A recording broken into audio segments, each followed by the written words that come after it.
Hi, this is Stephanie Bolton with Healing Sounds Music Therapy, and today I wanted to talk a little bit about setting goals.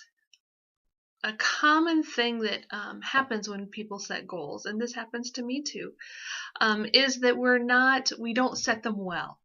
And by that I mean that we don't think through it. We set these lofty goals that says, I'm going to lose 50 pounds this year, or I want to work out more. But those aren't really specific goals, and they don't really help us to attain them or to accomplish them.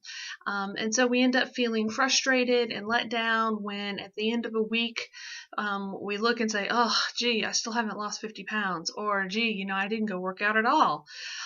So I wanted to talk a little bit about how to go about setting goals so that we can accomplish them and we can reach them. So there's an abbreviation that can help us with this. It's called SMART, S-M-A-R-T. And the first letter S stands for specific. So when you set a goal, you want it to be specific. So we want to set that goal as, I want to work out 3 times this week, or 3 times every week. That's going to be our specific goal. The next letter in our abbreviation is M for measurable. So a measurable goal is something that you can keep track of. So if our goal is, I want to work out 3 times every week, then at the end of the month, we can look back at our calendar and be able to measure how often we worked out. So did we accomplish 3 times every week? Did one week we only made it twice, and another week maybe we made it 4 times? So we've measured our progress toward our goal of working out 3 times every week.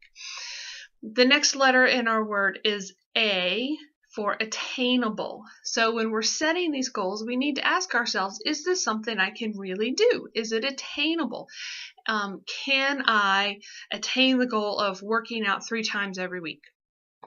So that can help us adjust and judge how our goal is going to work out. The next letter in our abbreviation is R, and that's for realistic. Goes kind of this similar to attainable.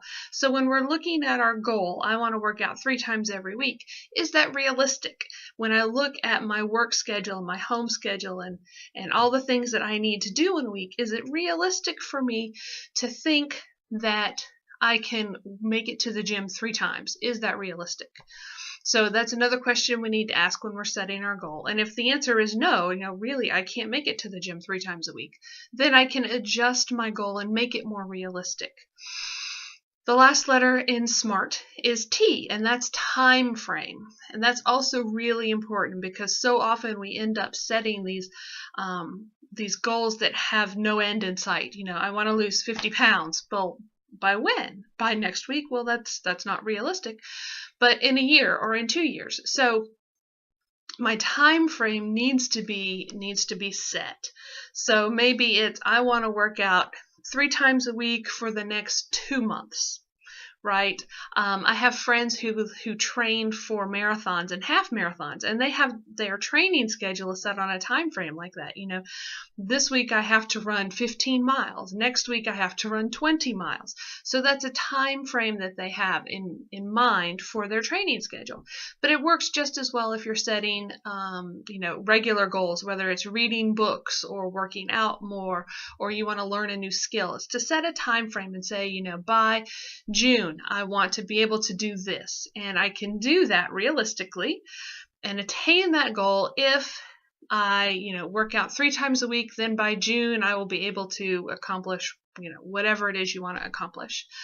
So remember that mnemonic, SMART, S-M-A-R-T, and go about setting your goals, and hopefully that'll work for you. I hope you see a lot of progress in that, and you can always click on the comment section below the video and let me know how you're doing, or if you have other ideas about how this could work and how goal setting works for you.